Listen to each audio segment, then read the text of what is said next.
한다. 유한림은 유한림의 동그라미 인물이죠. 212쪽이요. 안에 사씨라고 돼 있죠. 일단 한림의 체크 한번 해볼래? 이 한림이란 단어를 알아두면 좋아요. 거기에 써볼까요? 과거에 급제한 사람의 직책, 관직 이름입니다. 알겠죠? 그래서 보통 과거에 급제했다 하고 그 다음에 보통 이렇게 한림이라는 단어가 나와요. 그래서 이 한림이라는 단어는 또 뭐랑 같냐면 한림학사랑 같은 말이에요. 한림학사라고 적어주세요. 한림이란 단어는 한림학사라는 단어도 된다. 아내 사씨와의 사이에 아내의 동그라미, 사씨죠. 사씨의 동그라미 쳐놓고 아이가 없다 라고 되어 있네요. 그래서 아이가 없다의 밑줄. 교씨를 첩으로 드린다. 교씨의 동그라미. 저번 시간에 말했죠. 그러면 첫 번째 여자가 나쁜 사람이겠어요? 두 번째 여자가 나쁜 사람이겠어요? 두 번째 여자가 나쁜 사람이겠죠. 그래서 여기서 교씨가 나쁜 사람이 되겠습니다.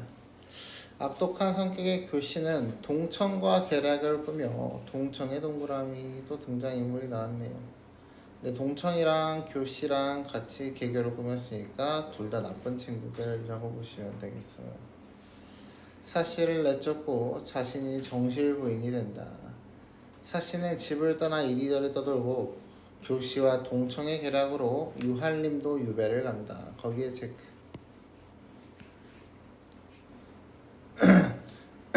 그럼 지금 어떻게 한 거예요? 남편도 유배를 보내버린 거죠? 거기 아래 써볼까요? 가정의 불화를 조정하지 못하는 무능한 남편의 모습. 보통 이제 조선시대에 이렇게 처하고 첩의 관계에서 나타나는 그 소설들은 남편들이 보통 그 둘 싸움을 중재를 잘 못합니다. 그래서 무능하다라고 표현이 돼요. 이해됐죠? 왕비가 웃으며 말했다. 왕비의 동그라미. 누군지 모르겠지. 나도 몰라. 읽으면서 봅시다. 부인이 이곳에 오긴 했지만 여기에 왔대. 그러면 교씨겠냐 사씨겠냐? 내용을 생각하고 대답을 해야 돼. 교씨가 떠돌아다니고 있냐 사씨가 떠돌아다니고 있냐? 사씨. 그럼 여기서의 부인은 누구겠냐? 사씨. 이해됐니?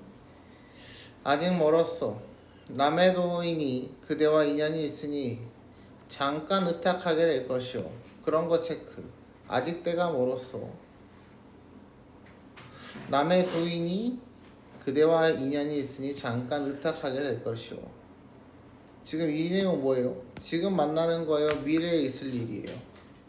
미래에 있을 일이죠. 거기에 써두세요. 미래에 있을 일을 예견한다 라고 보시면 되겠습니다. 그래서 이 또한 하늘의 뜻이다. 하늘의 뜻의 체크. 뭐예요? 운명론적 관점입니다.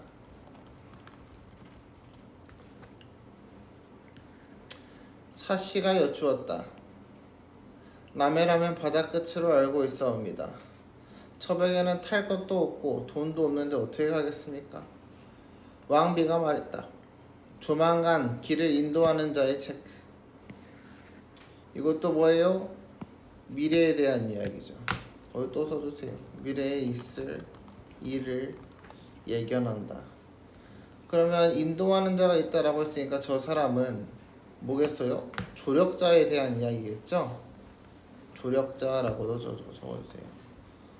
조력자는 도와주는 사람입니다.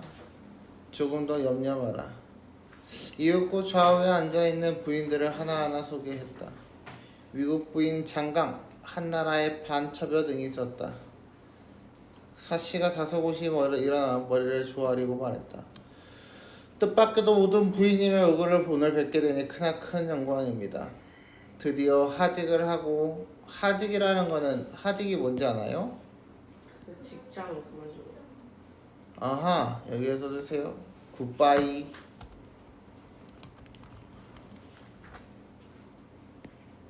그래서 하직은 인사예요. 여동의 인도를 받아 내려오는데 여동의 체크, 여동이 뭐죠? 생각해보자. 여동이 뭘까? 사람이요.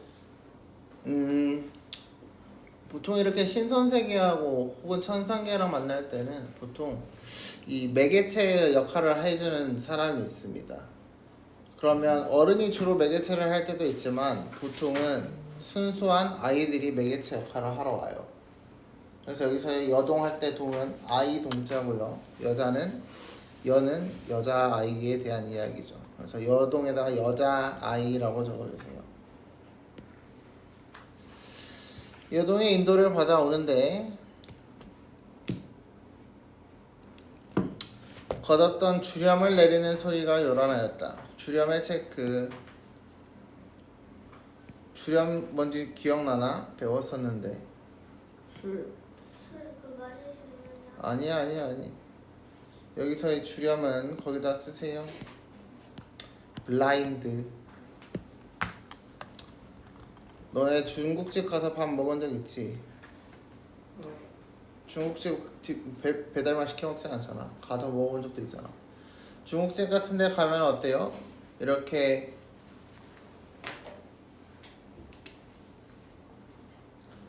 생긴 거 본 적 있어요? 없어요? 이렇게 블라인드처럼 생겨가지고 본 적 없어요? 대나무요. 아니 이렇게 천장에 달려있는 거 대나무밖에 안 보이네. 이런 거 본 적 없어? 아. 구슬로 된 거? 그래서 그 중국집 아저씨들 뭐 음식 갖고 올 때 거기에서 나오는 거? 몰라. 맞아요. 이게 주렴이에요. 알겠죠? 근데 왜 그렇게 생긴 거야 도대체? 그럼 뭐 그림이 어때? 중요한 게 아니잖아. 못 알아보겠어 저걸. 잘 알아보면 되지. 이 소리에 놀라 몸을 일으키니 유모와 시비가, 유모가 뭔지는 아니 얘들아? 응? 엄마. 뭐가? 아니. 그래 모는 엄마야. 엄마 대신 그래 엄마가 대신 봐주는 사람이죠. 그 다음에 시비가 뭔지 아나요? 어린애. 여기다 쓰세요. 시비. 수발을 드는 노비, 여자 종입니다. 부인이 깨신다 하고 부르거늘 사씨가 일어나 앉으니 날이 저물었다. 멍한 정신에 한참 만에야 진정되었다. 입에서는 향기로운 냄새가 났고 왕비께서 하시던 말씀이 뚜렷했다. 뭐 했냐? 잔거다 잔거. 오케이? 이때까지 잠잤어요. 유모에게 물었다. 내가 어디 갔다 왔느냐? 유모가 시비가 대답했다. 부인께서 기절하는 바람에 기절의 체크. 자, 그래서 기절해서 저기 저 세상 갔다 왔다 라고 보시면 되겠죠. 간호하여 이제야 깨어나셨는데 어디를 가셨단 말입니까? 사씨가 조금 전에 있었던 일을 다 말하고 대나무 숲을 가리키며 말했다. 분명히 저 길로 갔다 왔다. 어찌 꿈이라 하리요? 한마디로 뭐요? 꿈에서 갔던 곳이 현실에도 있었다. 믿지 못하겠다면 나를 따라오라. 그래서 얘 뭐하고 있어요? 꿈속에서 봤던 거를 그대로 해보고 있죠. 그러고는 길을 찾아 대나무 숲을 뒤쪽으로 가니 사당이 하나 있었다. 현판이 걸려있는데 황릉로라고 써져 있었다. 사당의 체크. 사당이 뭔지 알아요? 그건 서당이에요. 사당에 쓰세요. 위패를 모시고 네? 위패를 모시고 뭘 모신다고요? 위패를 모시고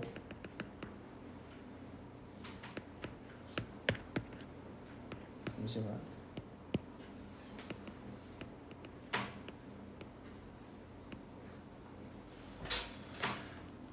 위패를 모시고 기도하는 곳.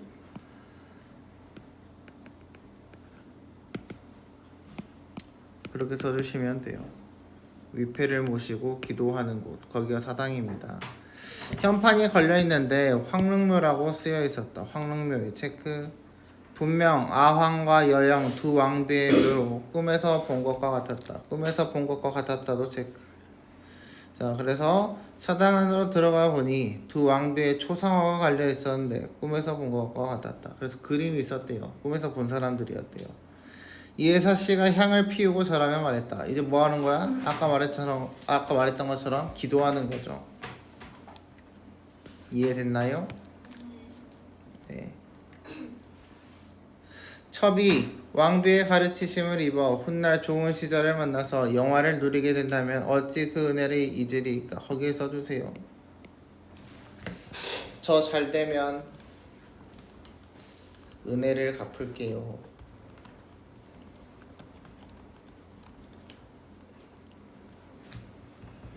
분양을 마친 후 신세를 생각하니 슬픔이 밀려왔다. 시비를 시켜 묘직이 집에 가서 밥을 구해와서는 세 사람이나 나누어 먹었다. 이윽고 사씨가 말했다. 의지할 곳이 없으니 신랑이 나를 놀리시는구나. 앞길이 막막하여 어쩔 줄 모르는 중 벌써 달이 밝았다. 세 사람이 방황하고 있는데 묘문으로 두 사람이 들어왔다. 두 사람의 체크. 갑자기 두 명이 나타났습니다. 그러면 우리 아까 꿈에서 뭐라 그랬지? 남해로 가게 해줄 사람이 나타날 거야 라고 앞에서 말했지? 조력자가 나타난다고 했죠? 그쵸? 그럼 여기서 지금 바로 두 명이 나타났죠? 그러면 얘네가 조력자겠죠. 어려움을 만나 물에 빠지려 하시는 부인이 아니옵니까? 사씨가 눈을 들어 자세히 보니 한 명은 여승이고 한 명은 여동이었다. 여승의 동그라미, 여동의 동그라미. 크게 놀라며 말했다. 어찌 우리를 아는가? 여승이 합장하고 말했다. 우리는 동정 군산에 사는 사람인데 조금 전에 꿈결에 관음보살의 체크. 이건 신적 존재예요. 보살이니까 불교죠. 어진 여자가 화를 만나 날이 저물어 갈 곳을 몰라 방황하니 황릉묘로 가서 구하라고 하셨습니다. 그럼 얘네도 꿈꾸고 왔다는 이야기야. 이에 배를 저어와서 부인을 만나게 되었습니다. 아까 뭐랬죠? 저 남해 가야 되는데 돈도 없고 배도 없어요. 어떻게 가요? 라고 했지. 그래서 얘네가 나타난 거죠. 이해됐나요? 한편 한림학사 유연수는 유배지에 도착하니 바람이 거세고 인심이 사나워 갖은 고초를 겪게 되었다. 외로운 가운데 이리저리 고생을 하니 예전의 총명함이 점점 돌아와 뉘우치며 말했다. 고생의 체크, 뉘우침의 체크. 배부를 때 몰랐는데 가서 개고생하다가 깨달았다는 거죠. 사씨가 동청을 꺼렸는데 이제 와서 생각하니 동청이 누구였어요 아까? 이거 교시랑 같이. 그치, 교씨랑 짝짝꿍해가지고 나쁜 애였지. 이제 와서 생각하니 그 말이 옳도다. 어진 아내를 의심했으니 무슨 면목을 대하려 하고 반성했죠. 밤낮으로 이런 생각을 하면서 탄식하니 병에 걸리고 말았다. 이곳에는 마땅한 의약이 없었다. 의약이라는 건 의원과 약에 대한 이야기입니다. 병세는 날로 심해져 죽을 지경에 이르렀다. 하루는 흰 옷을 입은 노파의 책. 노파가 뭐예요?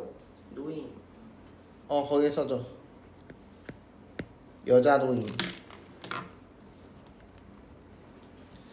이거 이제 쓰는 이유는 나중에 이제 매파라는 단어도 듣게 될 거고요. 그 다음에 노파, 삼파 이런 단어들이 있을 텐데요. 여기서의 매파, 노파, 삼파 이런 거 할 때 파자에 대한 이야기는 싹 다 그 여성에 대한 이야기입니다. 늙은 여성에 대한 이야기예요. 그래서 삼파는 너네 산모는 들어봤지? 산모. 애가 배에 있는 사람을 산모라고 하잖아? 그치? 그래서 산파는 애 낳을 때 도와주는 할머니야. 알겠죠? 매파는 중매를 도와주는 할머니예요. 거기서 말하는 중매는 소개팅이에요. 소개팅. 알겠죠? 병을 들고 와서 말했다. 여기서의 병은 물병 할 때 병입니다. 상공의 병이 위독하니 이물을 먹이면 좋아지리라. 한림이 물었다. 할머니가 그래서 그런 거죠. 야, 이거 한 잔해. 괜찮을걸? 한림이 물었습니다. 넌 누구인데 유배당한 사람의 병을 구하시오. 노파가 말했다. 나는 동정군산에 사는 사람이로다. 동정군산의 책. 뭐가 이상하다. 그치? 뭐가 이상하니? 동정군산 아까 위에서도 나왔죠. 아까 여승과 여동도 동정군산에서 왔다고 이야기를 했었죠. 기억나요? 그래서 그런 공통점이 있다라고 보시면 돼요. 그러고는 병을 뜰 가운데 놓고 사라졌다. 한림이 놀라 일어나니 꿈이었다. 이상하게 생각했는데 다음날 아침 하인이 뜰을 청소하다가 들어와서 고했다. 뜰어서 물이 솟아나고 있습니다. 그럼 이것도 꿈이었대요. 한림이 이상하게 여겨 창을 열고 보니 꿈의 노파가 병을 놓고 갔던 자리였다. 물을 한 그릇 떠오라고 해서 마시니 맛이 달고 상쾌한 것이 마치 다니스를 먹은 것 같았다. 원래 행주는 행주의 체크. 그러면 얘는 어디 있었대? 행주에 있었대. 수질이 좋지 않은 곳이다. 한림의 병도 그렇게 좋지 않은 물 때문에 생긴 것이었다. 그래서 물 먹고 탈났던 거래요. 그런데 이 물을 먹은 즉시 누가 알려준 물인데? 노파. 병세가 사라지고 예전의 얼굴과 기력을 회복하였다. 그것을 본 사람들이 모두 신기하게 여겼다. 이후로도 그 샘은 마르지 않아 마을 사람들이 나누어 마셨다. 이로 인해 물로 인한 병이 없어지자 사람들이 그 샘을 학사정 체크이라고 하였는데 지금까지 전해진다. 여기까지만 봅시다. 6번 보겠습니다. 기억 사씨가 꿈에서 깨게 되는 소리로 사씨가 현실 세계에서 비현실적인 세계. 이 1번이라고 하는 사람은 진짜 개반성해야 돼요. 사씨가 꿈에서 깼지.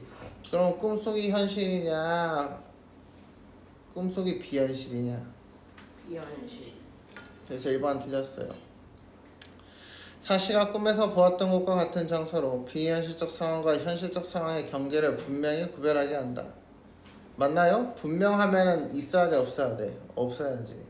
그쵸? 그래서 2번도 틀렸습니다. 사씨가 꿈에서 보았던 왕비의 모습을 떠올리게 하는 물건으로 초월적 존재에 대해 사씨가 믿음을 갖게 되는 소재이다. 디귿이 뭐였어요? 초상화였죠? 그래서 얼굴이 그대로 있었다 라고 했으니까 꿈에서 본 사람인데 라고 했으니까 답은 3번이 되겠습니다. 리을 사씨가 꿈에서 계시를 받아 사전에 준비한 이동수단으로 사씨가 준비한 거 아니죠? 누가 가지고 온 거죠. 그래서 틀렸어요. 유한림과 인연이 있는 현실을 사람이 준 물건으로 유한림이 처한 위급한 상태를 현실적 방법으로 낫게 하는 소재다. 현실적 방법이 아니죠. 그래서 비현실적 방법이다. 그 다음에 비현실적 사람이 준 물건이다. 이렇게 봐야 돼요. 7번 이 글에 나타난 꿈에 대한 이해로 가장 적절한 것은 꿈을 꾼 인물들이 고난을 극복하게 될 것임을 암시한다. 개맞는 말이죠. 아까 다 이겨낼 수 있을 거야. 누가 와요. 막 이런 거 설명해줬죠. 그래서 답은 1번이 되겠습니다. 2번 꿈을 꾼 등장인물들이 새로운 삶을 체험하는 계기가 된다. 뭐냐? 꿈에서 다른 사람처럼 살았니? 그런 거 아니죠. 꿈을 꾼 등장인물들이 만나고 싶어하는 역사적 인물의 체크. 만나고 싶어 했어요? 그런 거 없죠. 그리고 심지어 꿈에서 다 역사적 인물을 만난 것도 아니었죠. 천상계의 존재를 등장시켜 꿈을 꾼 물론 천상계의 존재가 등장한 것 같지. 막 할머니 나오고 어디 뭐 사람 나오고. 근데 중요한 건 뭐예요? 등장인물의 신분이 고귀하다. 얘네가 훌륭한 사람이다. 원래 천상계에서 어떤 역할을 하던 사람이다. 이런 이야기는 없어요. 꿈을 꾼 등장인물들이 꿈속 인물과의 대화를 통해 자신의 잘못을 뉘우치게 된다는 믿죠. 잘못을 뉘우친 부분은 누구였어요? 아까 유한림이었죠. 유한림이 꿈꿔서 놓쳤어요? 아니면 그냥 가서 힘들어서 뉘우쳤어요? 그래서 힘들어서 뉘우쳤죠. 그래서 5번은 틀렸다라고 보시면 되겠습니다.